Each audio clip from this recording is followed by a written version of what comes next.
शन्नो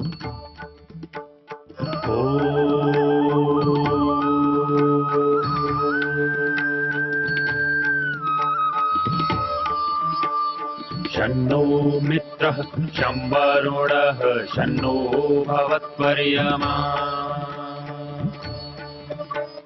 शन्न इन्द्रो बृहस्पतिः शन्नो विष्णुरुक्रमः ॐ शान्ति शान्ति शान्तिः।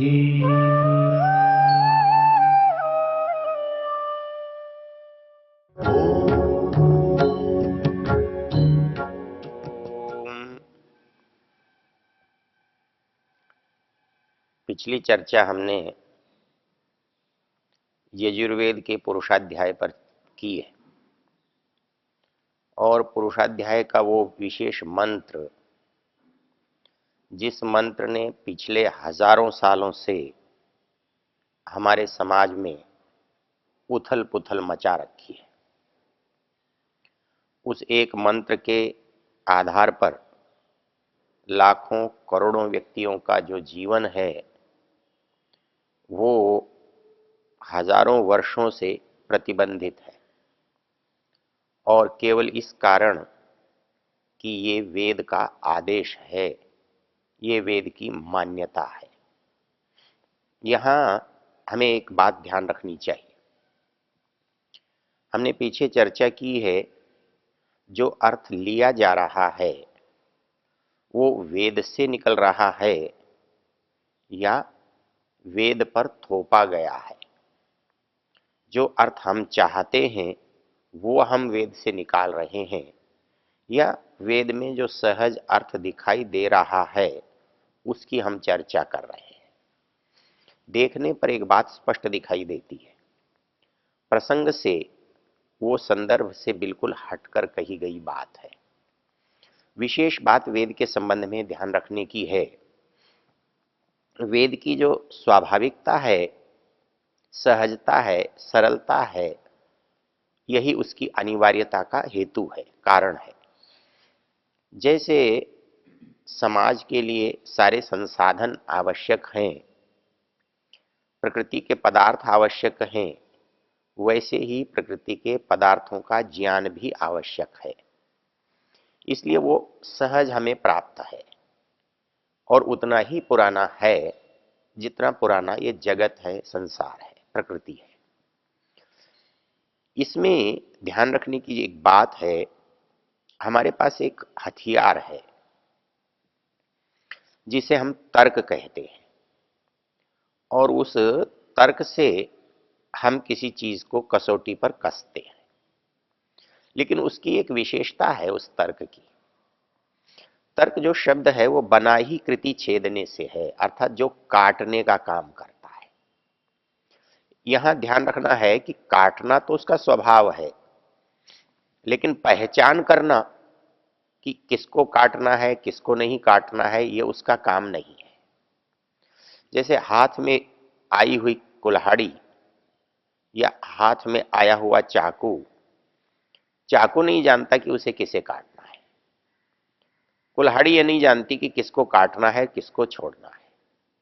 वो उसके प्रयोगकर्ता पर निर्भर करता है कि वो किसको काटे और किसको छोड़े। वही स्थिति हमारे तर्क के साथ भी है। इस तर्क की जो दो धाराएं हैं, दो धारू तलवार जिसे कहते हैं, उससे आप अच्छे में भी तर्क कर सकते हो और बुरे को भी तर्क से दूर कर सकते हो। तर्क में ये सामर्थ्य है कि वो किसी को भी काट सकता है। इसलिए इसका सबसे अच्छा उदाहरण आप देखेंगे, जब न्यायालय में दो वकील बहस करते हैं, वो अपने अपने तर्क, अपने अपनी युक्तियां प्रमाण देते हैं, और वो दोनों तरफ दिए जा रहे हैं, लेकिन दोनों पक्ष सिद्ध नहीं होते।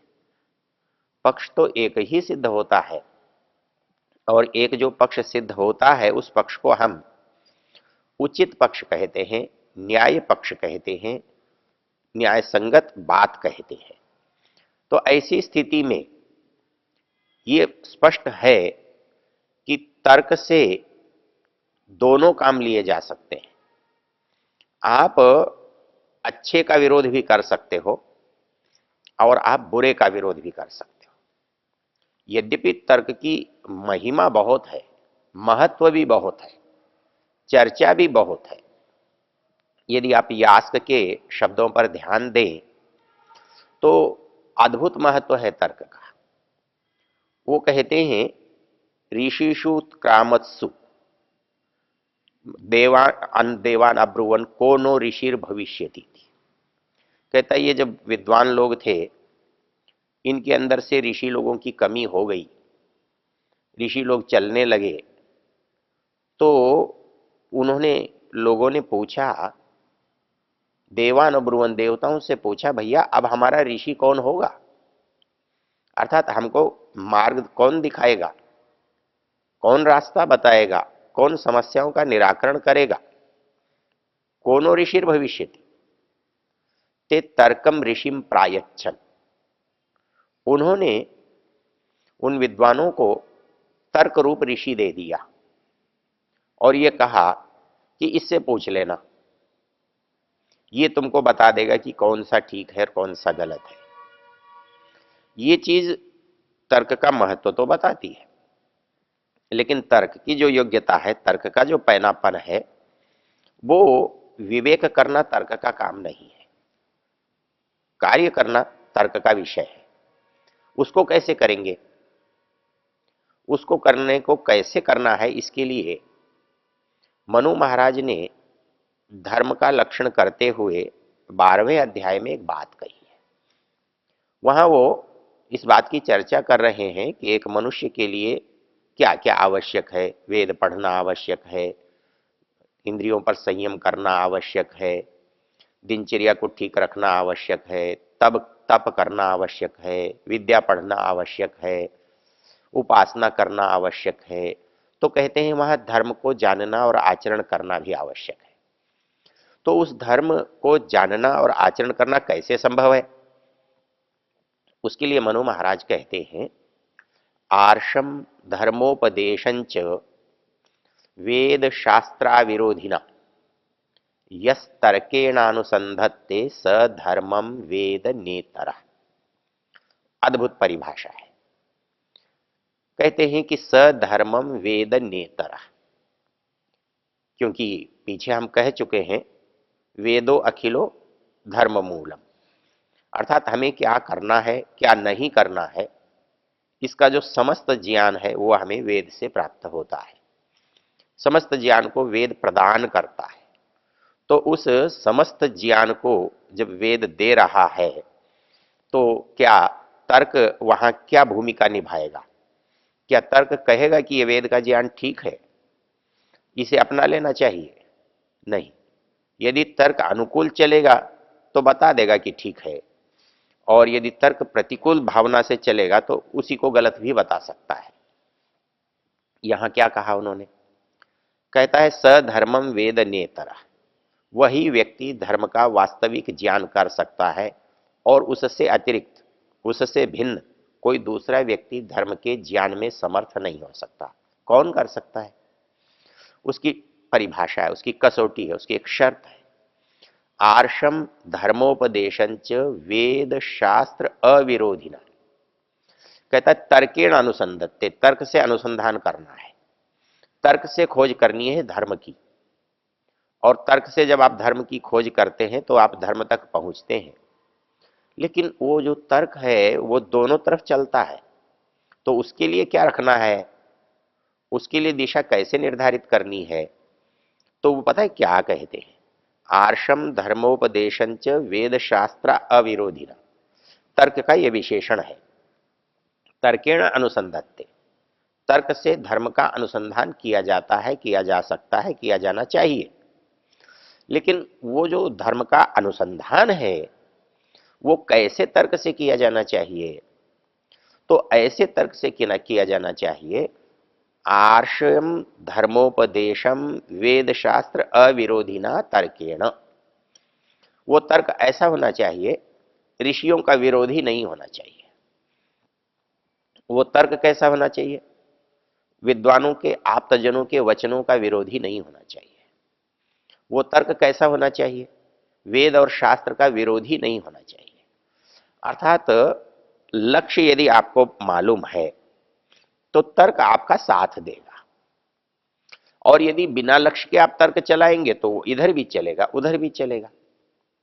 तो इसलिए जो वितंडावादी लोग होते हैं उनके पास तर्क बहुत होते हैं और वो किधर भी तर्क चला सकते हैं, क्योंकि उनका कोई प्रयोजन, कोई उद्देश्य नहीं है। यदि बिना प्रयोजन के आप कुल्हाड़ा चला रहे हैं तो चलाते रहिए, कहीं भी चल सकता है। लेकिन कोई रास्ता बनाने के लिए, किसी विशेष प्रयोजन से किसी लकड़ी को काटने के लिए आप यदि कुल्हाड़ा चलाते हैं तो उसमें एक नियंत्रण होगा कि कहाँ ये चलेगा और कहाँ नहीं चलेगा। आप सब जगह नहीं चला सकते। आप सब जगह चलाएंगे तो आपका उद्देश्य खत्म हो जाएगा, लकड़ी खराब हो जाएगी, कोई रास्ता ही नहीं बन पाएगा। तो ऐसी स्थिति में प्रयोजन पूर्वक तर्क चलना चाहिए। और वो प्रयोजन क्या होना चाहिए? वो प्रयोजन होना चाहिए आर्ष, धर्मोपदेश और वेद शास्त्र से अविरुद्ध। आर्ष शब्द बहुत ही अच्छा है और हमारे वैदिक साहित्य में महत्व रखता है। आर्ष शब्द बना है ऋषि शब्द से। ऋषियों द्वारा कही गई, की गई बात को हम आर्ष कहते हैं। अर्थात ऋषियों का कथन आर्ष कथन है। ऋषि दयानंद ने जो अद्भुत काम इस संसार में किया है, उसका जो मुख्य आधार है, जिससे उन्होंने ये बताया कि क्या करने का है और क्या नहीं करने का है, वो दो ही शब्दों पर निर्भर करता है। वो आर्ष और अनार्ष पर निर्भर करता है। उनके यहाँ ये कसौटी दंडी विरजानंद ने उनको दी थी और पूरे जीवन वो उसी कसौटी से अपने कार्य को आगे बढ़ाते रहे। बड़ा सीधा सा सिद्धांत है। जो आर्ष है वो ठीक है, वो उचित है, वो न्याय संगत है, वो ग्राह्य है, और जो अनार्ष है वो नहीं। ऐसा क्यों? ऐसा इसलिए, जिसकी चर्चा हम पीछे कर चुके हैं। जो ऋषित्व है उसका उद्देश्य अलग है, जो अनऋषिकृत है उसका उद्देश्य अलग है। जो ऋषिकृत है, जो ऋषि की दृष्टि है, वो यथार्थ बात को जो लोग जानना चाहते हैं, जान सकते हैं, जिनके लिए उसकी आवश्यकता और उपयोगिता है, उनको सहज रूप से समझाना। ऋषि पर चर्चा करते हुए ऋषि दयानंद ने ऋग्वेदादि भाष्य भूमिका के प्रकरण में लिखा है कि ऋषि में और सामान्य व्यक्ति में, ऋषि में और विद्वान में क्या अंतर है। वो कहते हैं ऋषि जब बात कहता है, ऋषि जब बात करता है तो वो सामने वाले को ध्यान में रखकर करता है। उसका प्रयोजन, उसका उद्देश्य सामने वाला होता है, उसका शिष्य होता है, उसका अनुयायी होता है, उसका साथी होता है, उसका विद्वान मित्र होता है। वो ये चाहता है कि वो इस बात को समझे। लेकिन जो ऋषि नहीं होता है वो क्या करता है? वो ये सोचता है कि मेरी जो विद्वत्ता है, मेरा जो प्रभाव है, मेरी जो योग्यता है, वो सामने वाले के हृदय में बैठनी चाहिए। तो वो बातों को ऐसे कहता है जिससे ये कह जना सके कि ये बहुत बड़ा है, बहुत विद्वान है, इसको बहुत जानकारी है। और जो ऋषि है वो ये सोचता है कि इसको कैसी भाषा में बात कही जाए कि इसकी समझ में आ जाए। इसके लिए हमारे यहाँ उपनिषद में एक बड़ा सुंदर प्रसंग आता है, और वो प्रसंग यही है। महर्षि जो दधीची हैं, उनके पास एक विद्या है, मधु विद्या उसका नाम है। उस मधु विद्या को पाना चाहते हैं लोग, लेकिन उसकी योग्यता उनके पास नहीं है। तो अश्विनौ जब मधु विद्या के लिए दधीची के पास पहुंचते हैं, दध्यंग ऋषि के पास पहुंचते हैं, तो वो कहते हैं भैया ऐसा नहीं, देखो मैं तो यदि तुम्हें ये विद्या प्रदान करूंगा तो इंद्र आकर मेरा गला काट देगा, और इंद्र गला काट देगा, इसलिए ये विद्या मैं तुम्हें नहीं दूंगा। अश्वी कहते हैं, क्योंकि अश्वी चिकित्सक है, अश्विनों देवताओं के चिकित्सक हैं, दो भाई हैं।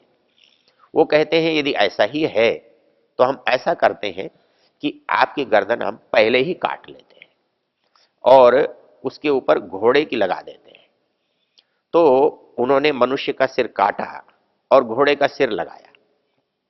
जब उन्होंने अश्विनों मधु विद्या का उपदेश दिया अश्विनों को, दध्यंग ऋषि ने, तब तक इंद्र को पता चलता है और इंद्र आके उनका सिर काट देता है। जब उसका सिर, घोड़े का सिर कट जाता है, तो अश्विनों जो हैं वो मनुष्य के सिर को फिर लगा देते हैं।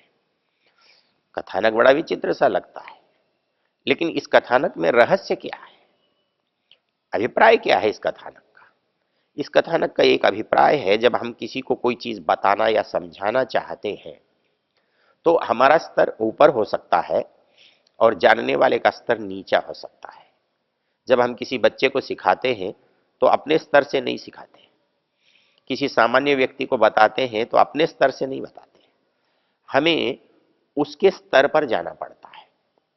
जब हम उसके स्तर पर चले जाते हैं तब उसकी बात समझ में आती है, और उसका जब स्तर बढ़ता है तो उसका और हमारा स्तर एक जैसा हो जाता है। तब हम अपनी बात को अपने ही स्तर से कह सकते हैं और वो अपने ही स्तर से समझ सकता है। तो इसलिए ऋषित्व का जो बोध होता है, उस ऋषित्व की सबसे बड़ी विशेषता है कि दूसरे को उसका लाभ मिले। और जो विद्वत्ता, जो बड़प्पन, जो अहंकार है, उसकी कसौटी ये है कि उसको लाभ मिले या न मिले, लेकिन उस पर प्रभाव पड़े, वो आपसे अभिभूत हो, वो आपके पीछे चले, ये समझकर कि आप बहुत ज्ञानवान हैं। और इस तरह से ऋषि और अनऋषि का जो भेद है वो समाज में हमको बहुत स्पष्ट रूप से देखने में आता है। हम देखते हैं कि इस मध्यकाल में ऐसे लोग बहुत हुए जिन्होंने अपनी विद्वत्ता से वेदों का व्याख्यान किया, अपनी विद्वत्ता से हमको बताया कि वेद क्या हैं, वेदों की महत्व, वेदों की विद्याएं, वेदों के विषय, वेदों के कर्मकांड उन्होंने अपनी विद्वत्ता के द्वारा हमको समझाए। लेकिन सबसे महत्वपूर्ण बात क्या है, ऋषि दयानंद ने उनको उस तरह से नहीं समझाया, उन्होंने परंपरा से नहीं समझाया, उन्होंने उसे कर्मकांड का मानकर भी नहीं समझाया। उन्होंने जो समझाया कि वो सारा वेद मनुष्य के लिए कैसे अनुकूल हो सकता है। जब हम ये कहते हैं कि मनुष्य के लिए परमेश्वर ने वेद का ज्ञान दिया, तो वो एक एक मनुष्य के लिए, इस संसार के अंतिम मनुष्य के लिए उपयोगी न हो, आवश्यक न हो, तो उसका परमेश्वर के द्वारा दिया जाना और परमेश्वर का होना दोनों ही सिद्ध नहीं होते। तो इस दृष्टि से ऋषि दयानंद का जो वेद का भाष्य है या वेद का व्याख्यान है, वो ये महत्वपूर्ण रखता है कि वो आर्ष पद्धति को लेकर चलता है, वो आर्ष दृष्टि को लेकर चलता है। अर्थात वो ऐसी दृष्टि जो सार्वजनीन और सार्वकालिक और सार्वदेशिक हित के लिए काम आती है, ये है सबसे बड़ी विशेषता है।